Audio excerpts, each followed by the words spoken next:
We look into public reaction over robotics. The museum has a new exhibit. We celebrate School Lunch Hero Day, and we look into Special Olympics this week. Hi, I'm Cody Down, and you're watching Eagle Zone. We're down to the final couple weeks of the school year. We had one snow day this year, but the school board has decided to keep May 17th as the last day of school.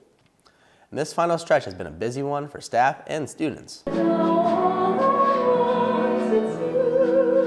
Performing Arts just wrapped up their final concert and plays. The theater department is packing up for the spring musical Guys and Dolls.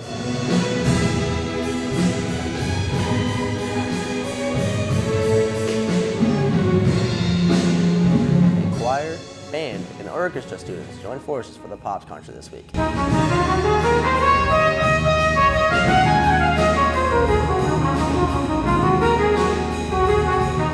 Which is the school's final music concert of the year. But you still have a chance to see avid musicians. The Hub City is hosting the All-State Jazz Band and Show Choir events this year on the NSU campus. 5 Central students made it to the All-State Jazz Band, 8 Golden Eagles auditioned in the All-State Show Choir, and 3 are in the Show Band, which plays with the Show Choir. The concert is Saturday the 4th at the Johnson Fine Arts Center at 4:30. How about this for a concert? Watching robots perform instead of people. Eagle Zone's Ethan Getz joins us with the story he's been working on about robots that tech companies are developing. With artificial intelligence on the rise, robotics has also seen a huge boost in innovation during the past few years, and we wanted to see people's reaction to some of the technology in robotics and in AI. I can really shake them down. Do you love me? We showed people around the school videos released by technology companies showing their robotics and AI products. We first showed a clip of Disney's new entertainment robot, and it had positive reception. It reminds me of WALL-E. It's like WALL-E. Next, we showed Boston Dynamics Atlas robot showing off its athletic capabilities in a work environment, and received our first share of concerns. Replacing humans.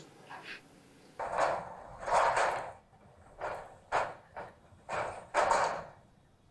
didn't think they could jump like that. Wow.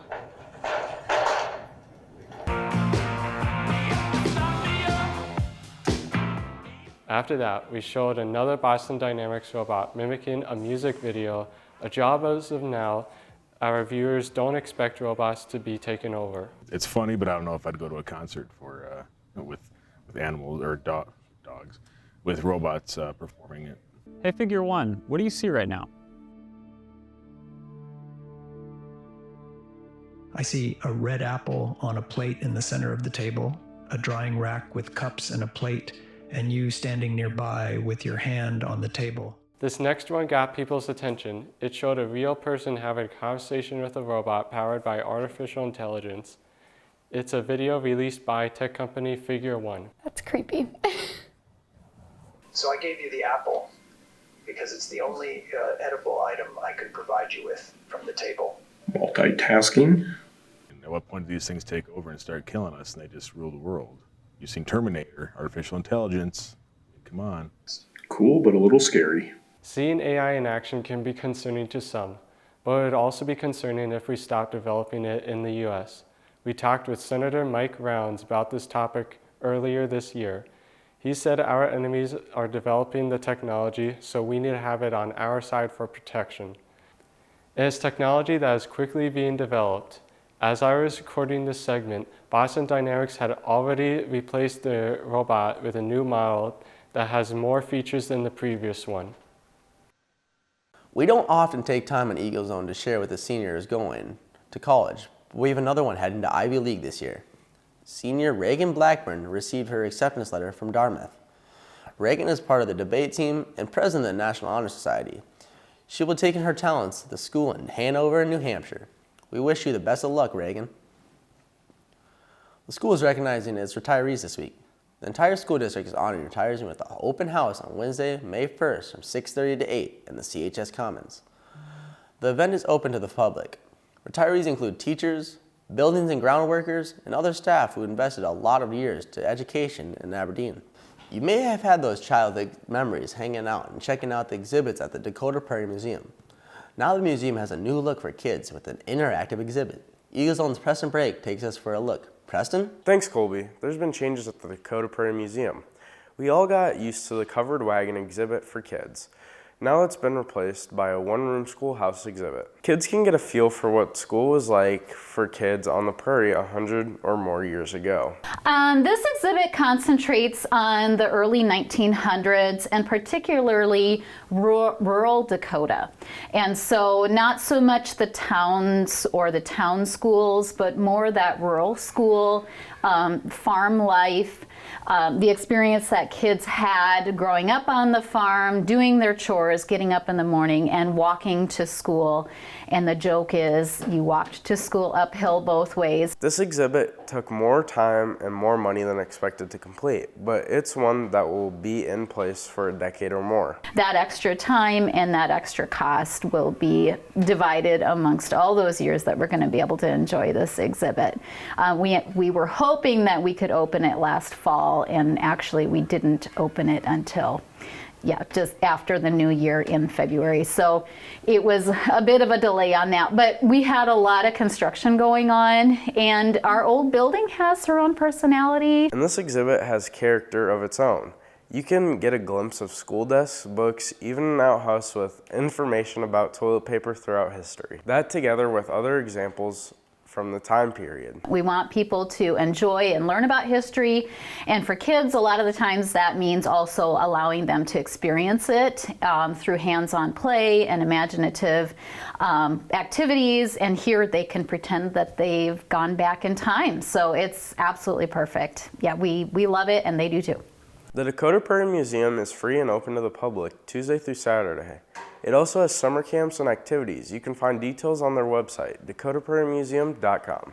Thanks, Preston. The museum is open on those days with hours 10 to 4, Tuesday through Friday, and 11 to 4 on those Saturdays. Our lunch workers are always keeping our stomachs full, and this is a week to thank them.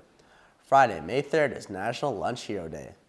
Last year, workers in the lunch program dressed up as superheroes and competed with each other for the best costumes. Schools will celebrate again this year. We want to make sure that our kitchen staff especially know that they do play a very integral part of making sure that every student is fed throughout the day, that through this opportunity to feed them on a daily basis, it also helps them academically stay focused during the day. Make sure to thank those who keep us fed every day. Again, Lunch Hero Day is this Friday, May 3rd. Jabez is trying to build some attendance momentum after his school skipping confession a couple weeks ago. He's been dropping in on elementary classrooms to prove he's here and also checking to make sure others are finishing the year strong too. Take a look. A couple days ago, a teacher from Mayorby told me that after I shared my attendance story, she had students who said they were going to do a better job of getting to school. So I decided to show up to Miss Apple's 4th grade class to see if kids were following through on that promise. I also wanted to prove that I was showing up to school too. From there, I headed to the north end of town where C.C. Lee students have brag tags. 6 of them? Brag tags are just a little tag that the kids can put on their backpacks. It just notifies and signifies to the kids that they were here in the building throughout the month that learning is occurring. So I interviewed a few of these 2nd graders. Okay, you guys ready? Unfortunately, we weren't ready. The mic died as soon as we got set for the interview. I think this happened last time we were at C.C. Lee too. Maybe we learned how to prevent this one on one of the days I was gone for school. Another reason why we always need to show up. But the mic was still working in this 3rd grade classroom. So this whole school year, you haven't missed a single day? I might have missed like one day because I might have been sick once, but... But you got a pretty good attendance?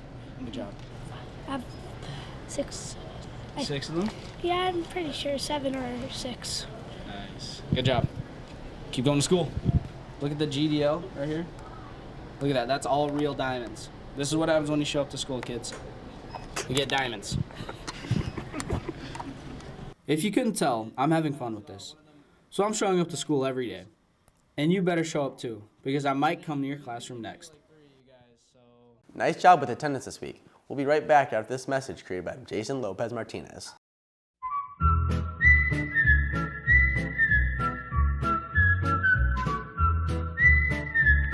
The debate team starts the school year with an impressive streak to maintain. Oh, we're not just talking. Let's go! Go on!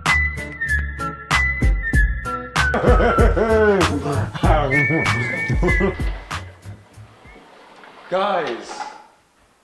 Where's Jabez? What'd you do to him?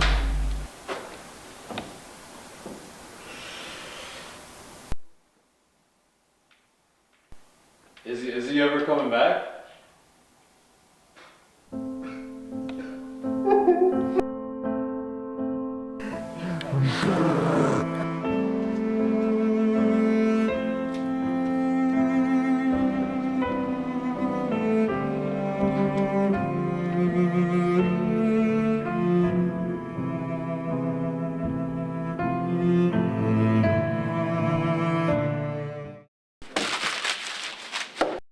Welcome back. I have a shout out to Miss Letsy's second grade class. Thanks for the picture and nice poster, guys. I'm sure I'll be watching some of you guys anchoring Eagle Zone one day. Just make sure to show up to school and not end up like Jabez. Okay, we've had our fun. We'll stop giving Jabez a hard time if he continues to show up to school, and that's if. There isn't too much for sports this week as we have different cancellations, but we do have Special Olympics and golf. Gavin Bitts dives into sports. With a week of rain and windy weather, there are plenty of cancellations starting with tennis, where their meet with Roosevelt gets canceled. Then on Friday, the track team was supposed to have their all-Solly meet, but for the second year in a row, it was canceled. But golf went on to play against the conditions on Thursday, where Central played in a Hub City Invitational at Moccasin Creek Country Club. The Golden Eagles led by a stellar performance from Olivia Braun, where she ended up winning by a stroke to earn a medal. That was the first home meet for golf this year. On to Saturday, where the Golden Eagles softball team takes on Yankton.